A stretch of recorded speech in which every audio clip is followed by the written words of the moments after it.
Hello, good afternoon mga kababayan, mga gandang hapon po. Kamusta na po kayo mga kababayan?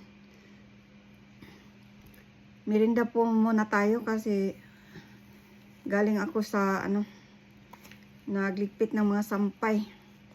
Ito po yung merinda ko ngayon mga kababayan, saging. Medyo pa siya mga kababayan, pero medyo hilaw kong tingnan, pero parang yung manamis-tamis na siya. Ito yung gusto ko, yung manamis-tamis na. Ayaw ko din yung sobrang yung na parang hinog na hinog. Gusto kong parang manamis-namis lang siya. Para malalasahan mo talaga yung lasa ng saging. Kain pa tayo.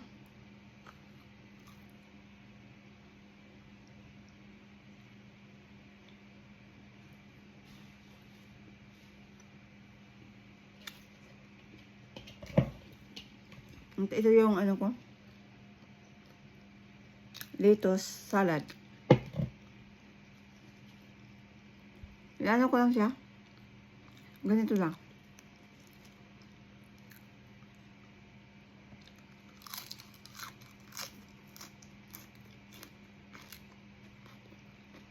Yung iba makakita nito, yung hindi kumakain ng mga ng mga salad. Sabihin nila na damo. Damo daw. Hindi lang, okay lang yung damo. Damo sa inyo, pero sa kumakain ng mga salad-salad, mga lettuce. Lettuce kasi ito, lettuce. Masarap siya, lalo na pag may sa akin kasi ganito lang, okay na sa akin. Kahit wala na siyang may dressing naman, pero minsan na akong gumagamit. Okay naman yung lasa ng yung saging. Malasa na kasi yung saging. Tapos ito, okay lang. Kahit walang dressing. Sa akin lang. Sa akin ha. Yung sa iba, gusto nila yung dressing.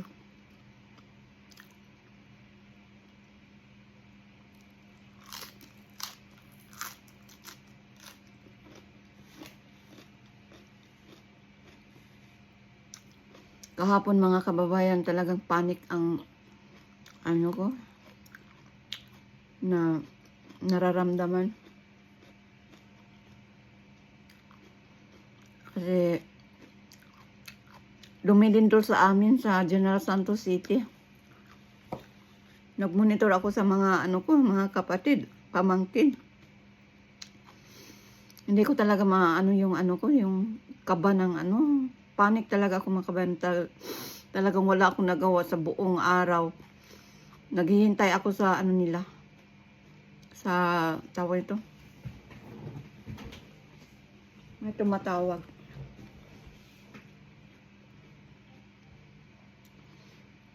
Tapos napanik talaga ako. Napagod ako, talagang napagod.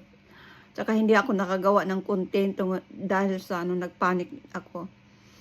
Sa umaga nakontak ko pa sila kasi umaga yung lindol.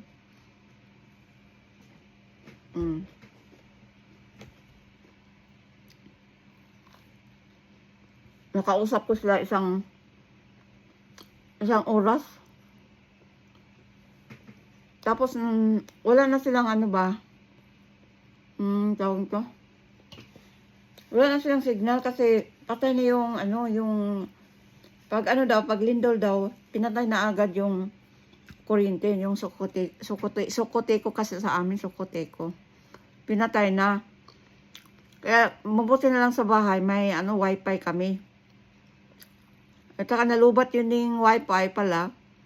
Akala ko hindi malulubat yung wifi, malulubat yung pala. Yun, hindi ko na sila makontak. Doon ako nag-alala kasi simula sa umaga nakontak ko sila, nakausap ko sila, isang oras lang ako nag-monitor.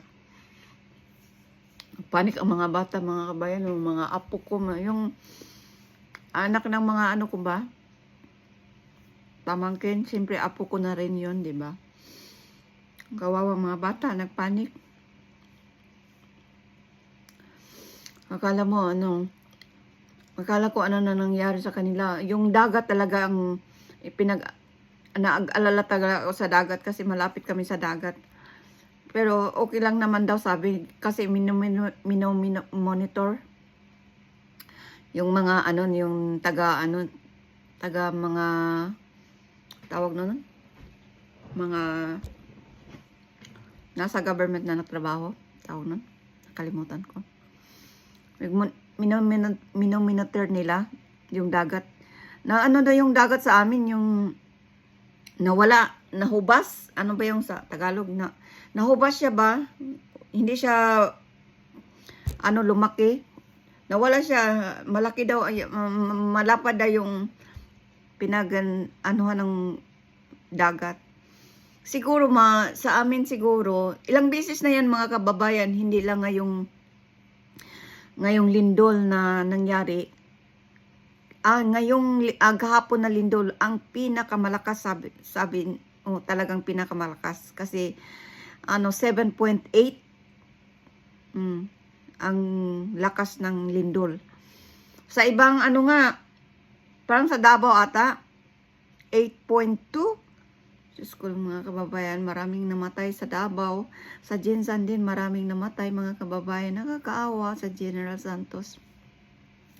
Hindi talaga kami sa taga General Santos. Magta-travel pa kami ng 30 minutes sa amin. Barangay lang yun sa amin. Pero maraming din. Boom na ba yung barangay namin. Marami ng mga establishment, mga yung may mga palawan, mga pawn shop, mga ganun ba. Hindi na kagaya nung mga 20 years ago. Naku, walang talaga yung barangay namin. Ngayon napaka na. Marami ng tawag nito, mga establishment, marami na. Saka yung eskwelahan dati 20 years ago, yung eskwelahan ang ngayon ang dami ng malaki na yung eskwelahan sa amin, at saka may college na rin sa amin. May college na. Pray lang daw yung yung pag-aaral doon. Kaya lang ang mga project ang pinakamahal. Pre ang ang pag-aaral daw. Yun lang talaga ang nakakalungkot kung pagdating ng yung mga bagyo, mga lindol, talagang magpanik talaga yung mga mga kababayan. Naawa ko sa mga bata. Talagang umiiyak talaga ako, dala pray na sana sila sa mga talagang nakakalungkot na maraming namatay sa General Santos din. Yung mag-ina na nakita ko talaga sa sa wall ko, dumaan sa wall ko, mag-ina namatay, hindi daw nakalabas. Yun daw sabi. Kawawa yung bata, maliit pa yung nanay. Nakakalungkot talaga. Yan lang po ang ating update ngayon mga kababayan. Yan lang po at maraming salamat po. Thank you po. Good afternoon po.